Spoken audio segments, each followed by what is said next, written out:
All right, so we're talking about some heavier stuff today, not just getting a bunt down, right?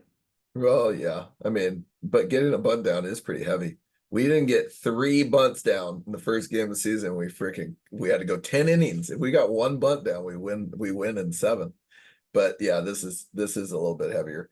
And I think that every coach has play. It's like having kids. You have your two boys, I have my four girls, and every kid is different. And there are some kids where you're just like, yeah, he's my easiest kid. He just kind of, walks the line and does what he's told. And then there's the number three or number four or number two in the lineup, that doesn't wear their jacket when it's 29 degrees out and you're asking them to wear their jacket.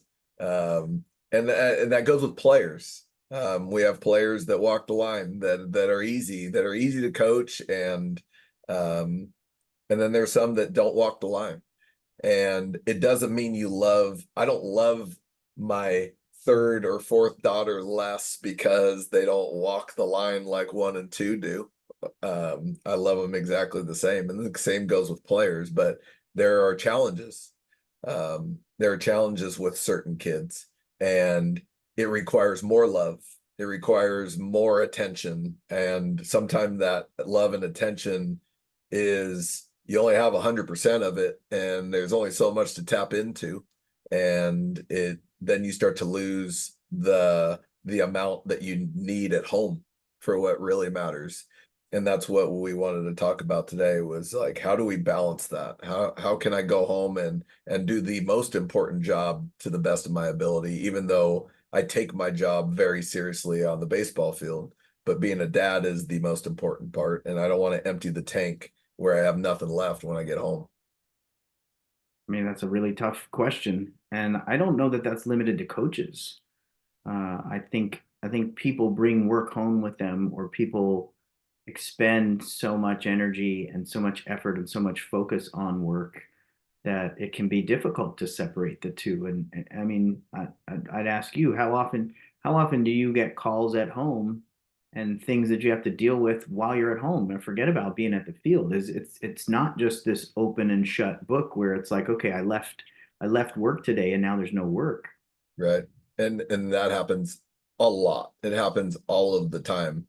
And I usually get the, hey, sorry to bother you at home. I know, sorry to bother you on a Sunday, but I'm gonna bother you on a Sunday, Yeah. Well, and because in pro ball, it's not, I have a good friend who's a farm director, and, his daughters and son are almost the same age as my sons. And, one of the funny jokes has been his second daughter, who was like 3 years old, would do an impression of him walking around on his phone all the time because that's all she saw, right? But I mean, that's, the life of a farm director is like you start getting calls right after all the games.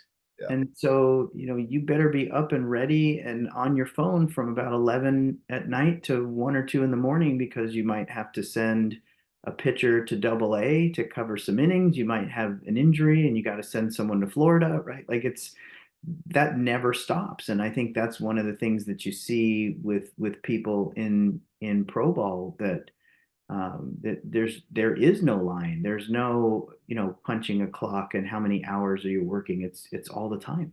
right. And I don't have to take those calls. I guess I don't have to respond to a text. I don't have to call a college coach, about a kid at that time of the night. And I've gotten better at not. I've gotten better at just like, this can wait. This could wait till the morning. This doesn't have to happen right now. Yeah, Um, it's hard.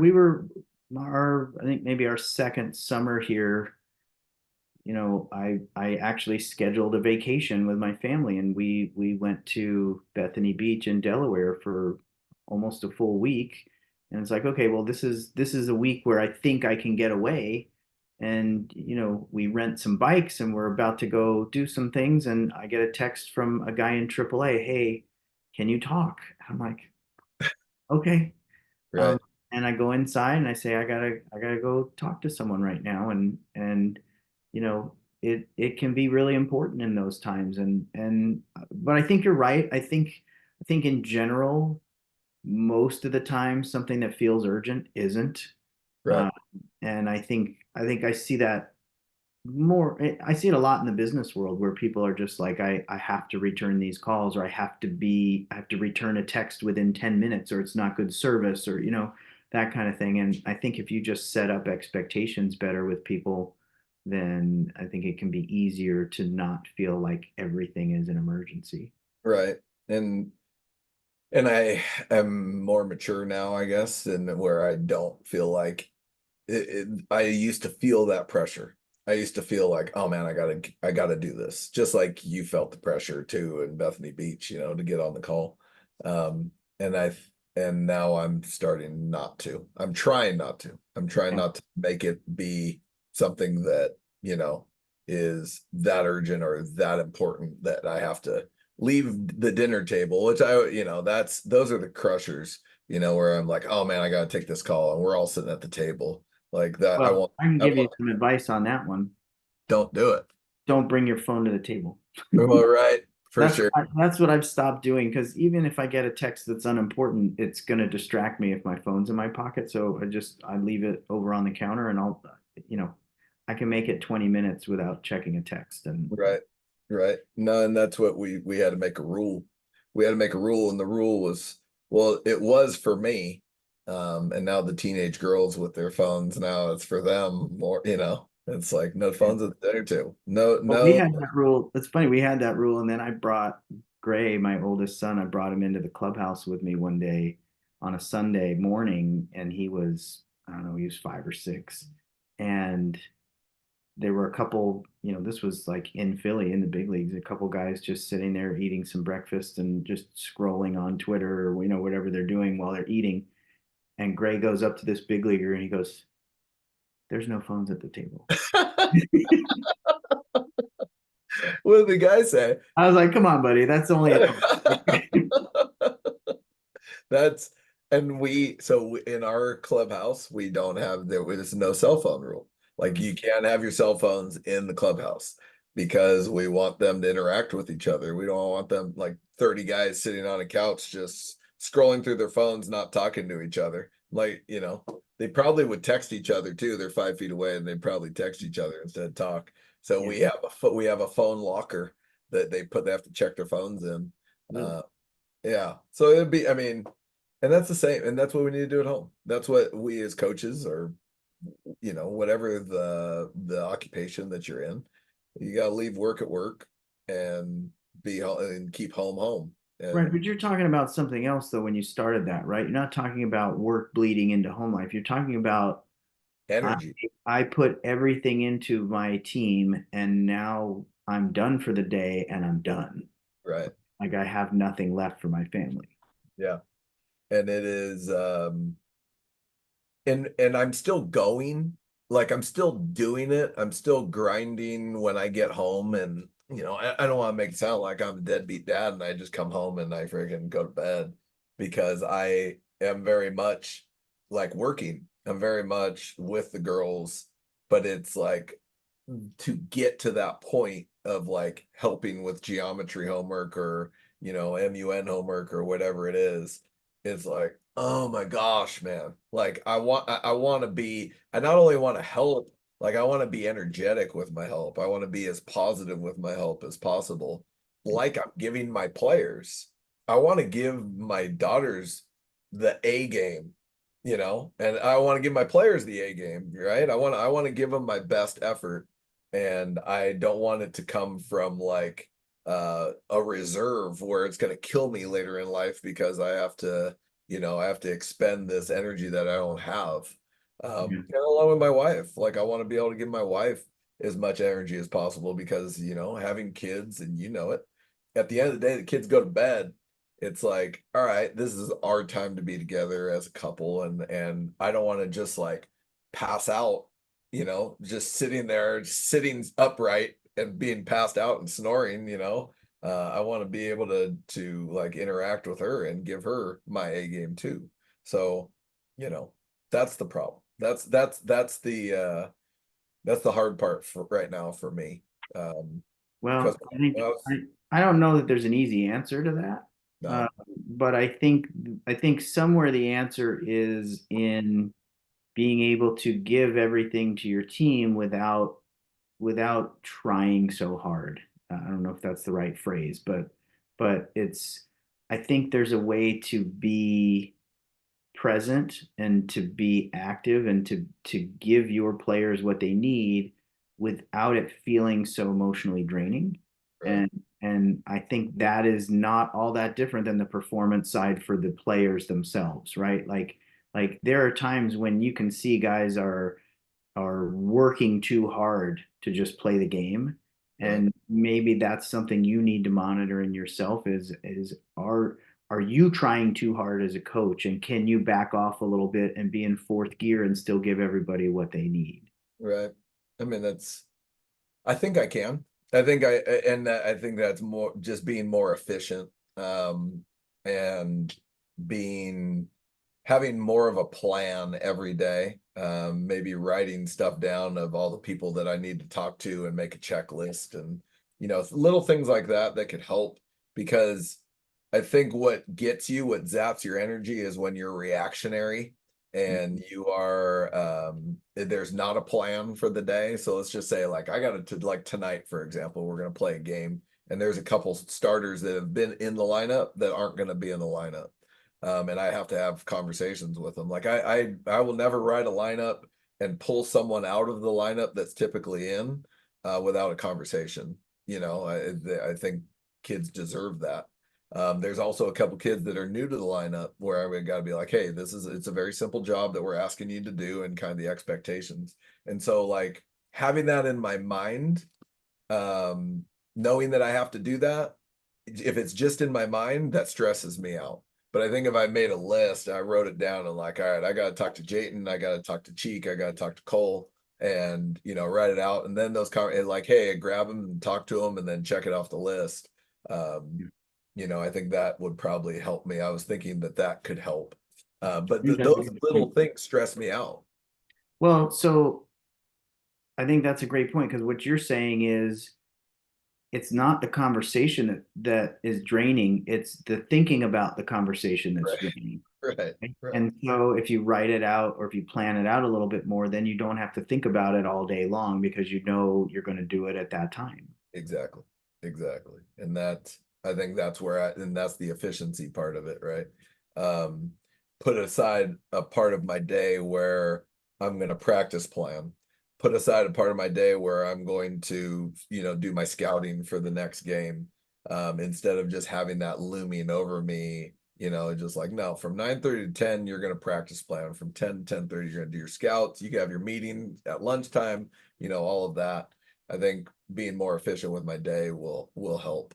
Um, I think that goes with every job, right? Like if you are an efficient planner, but some people stress themselves out with their with their plan, right? Hey, I have to do this. I have to practice plan at 10:30. And if someone audibles on you, which that's life, like all of a sudden you get something sprung on you that you have to deal with at that moment, and you're like, oh crap, I gotta plan my practice right now. And then you're not present in the job that you're doing. Well, So how much is it that like those conversations you got to have with the guys that aren't starting? How much of that is the empathy you have for them and the feeling like that emotion of I know this guy's going to be upset, so I'm gonna. It's great that you're talking to them every time, but also maybe you're taking on some of that pain as well. yeah, the stress of that, of like keeping them, I think my greatest fear of having, because we have 32, I was having this conversation with a buddy of mine. We have 32 players on our team, 32. And so, and I tell the parents and the kids this, I say, every time that I write a lineup, there's 23 pissed off people at me, right? It's 23 because there's maybe 22 if we're going to DH for the pitcher. But there's 22 pissed off people. And then then add another 44 onto that because now your mom and dad are pissed at you. So like every time I write a lineup, I got about 70 people that are upset with Yeah. me. And that becomes heavy. And you have to, one, be confident in your decisions where like, look, I'm going to do what's best for the program always and forever. And two, just understand that um, someone has to do this. Someone has to make these decisions, and they're hard decisions. Um, but I want to be able to give my explanation of why I'm doing something. So those kids, those players, parents are always going to be upset, right? They're always going to be upset because they're not around it daily. But when they see my interaction with their son and telling them like, look, you didn't do anything wrong. You know, we're gonna just like we're gonna take a look at this combination. You're first off the bench, or we get a righty come in, you're first off the bench, ready to hit. And like I was about to say, is that my greatest fear is that I don't get buy-in from everybody. If there are some kids that aren't bought in, that aren't happy, they're disgruntled, and then that affects the culture, and I know that. And I think our culture is strong because we have kids who are reserves that accept their role and they buy into the fact that it's all about us as a whole. And when that doesn't happen, um, that's tough on a culture, on a team, on a program, on like winning ways. That's tough on it. Yeah. So that's my fear. Well, that's why you do get the buy-in you get. But I think it's what you're saying is this is what my fear is, so I do this, but then it leaves me drained, Yeah. right? And so it's like, okay, well, that's a decision Hard, you have to man. make, right? Hard. Like you can't have it all. Right. So maybe those conversations, or maybe there's a way to have fewer of those conversations, so it doesn't have to be every single guy, every single game.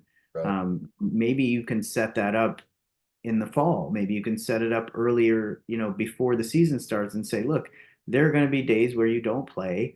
My goal is to have a conversation with every one of you, but just, you could set that up for all of them and remind them all on a regular basis, but not have to have an individual conversation with them all and just say, look, we want everyone to feel bought in all the time, but playing time can't be the measure of whether you're bought into this team or not, right? And so, maybe there's a way to blanket cover that with everyone so it doesn't have to be an individual conversation every single time. Again, I think it's amazing that you do that.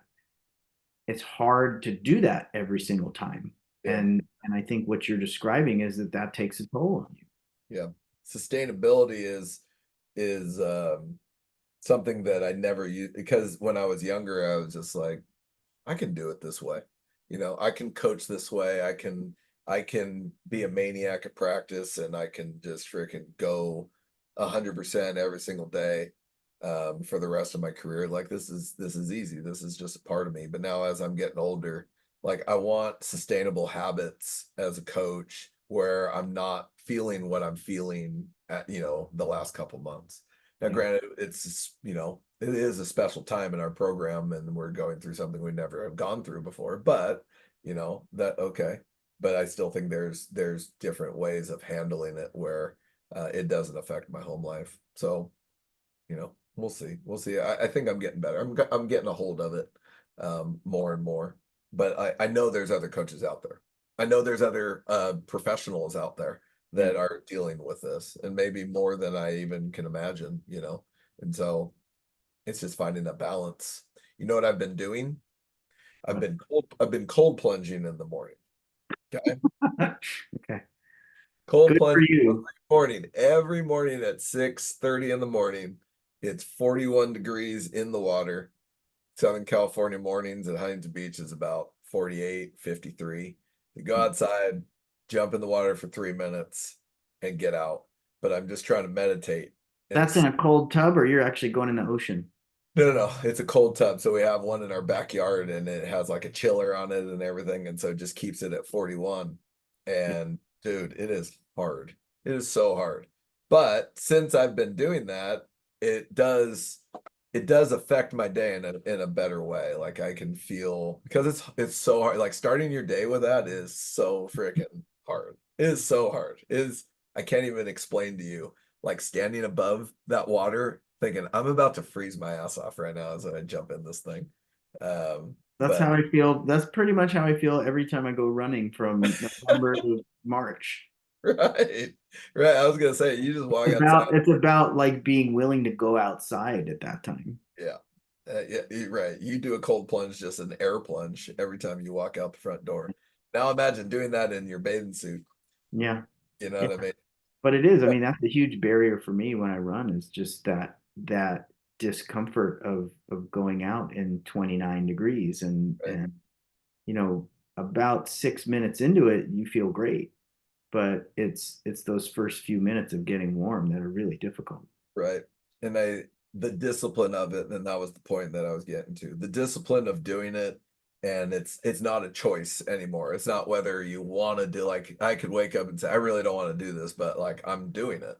And to have the discipline to do it every single day gives me hope and confidence that I can have the discipline to, be efficient as a coach, to have the discipline to, to do it the way I want to do it, where I can give my energy in the areas that I need to, and then be the dad that I want and the husband that I want to be when I get home.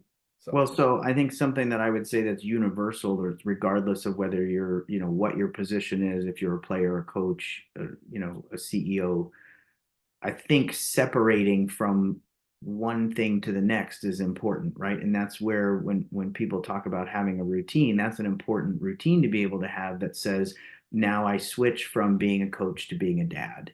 Um, and so this probably the routine part would be important for everyone, but given what you just said, can you do a cold plunge when you get home? And does that wake you up and shake you enough to get you locked in on geometry? I And have I have done it.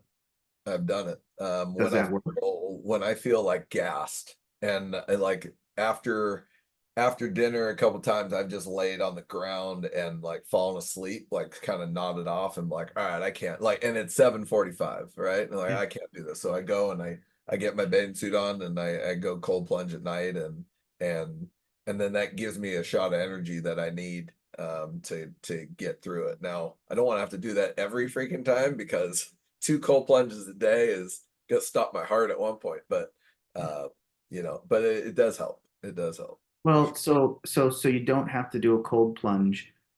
You're sitting in your office right now. Yeah, I'm guessing you're sitting in your office and you lock up that office before you leave and go home.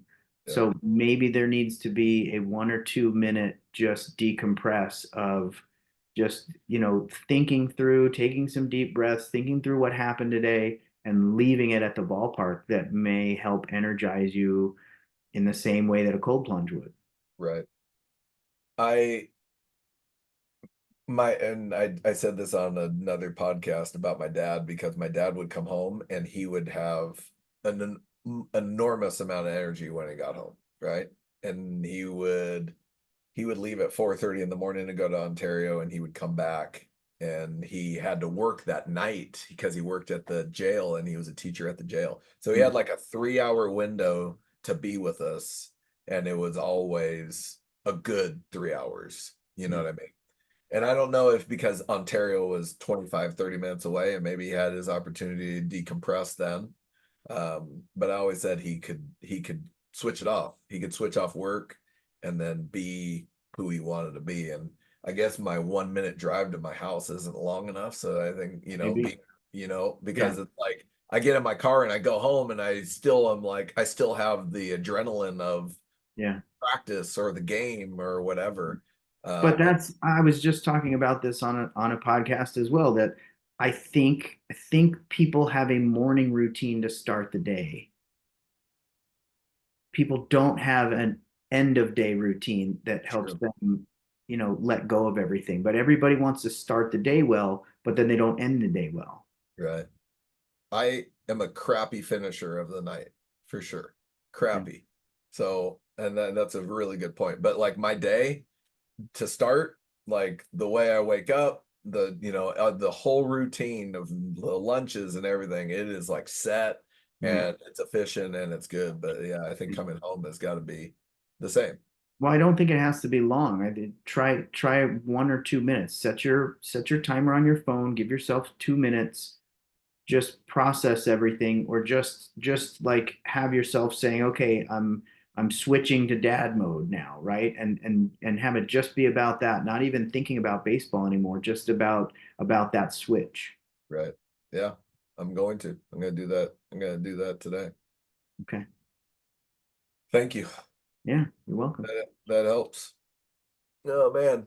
I mean, hopefully we can and like I said, it's kind of zapping my competitiveness a little bit, which that may be the positive side.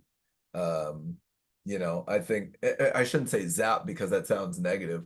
I just feel like there's more important things that are taking my energy, and it's not wins and losses. Mm-hmm. It is not wins and losses. So, which by the way, I'll tell you, I'm at 399 to Oh, we play tonight, so it could be 400. okay. All right. What color will the Gatorade be? That's what Leo, my daughter was after that Super Bowl. What are I the don't, odds? hey, it's cold. It is cold right now. So if they dump Gatorade on me, I'm gonna freeze it'll be so cold. It'll be So your cold plunge. thank goodness we're on the road because I don't think there's any Gatorade. They'd have to like pour their bottles of water on me, but Yeah. we have to win first. I don't want to jinx it. I just want Well, to I win. think you're going to get one more this year. So congrats in advance. I hope. Thanks, man. Appreciate it. Yeah. Okay.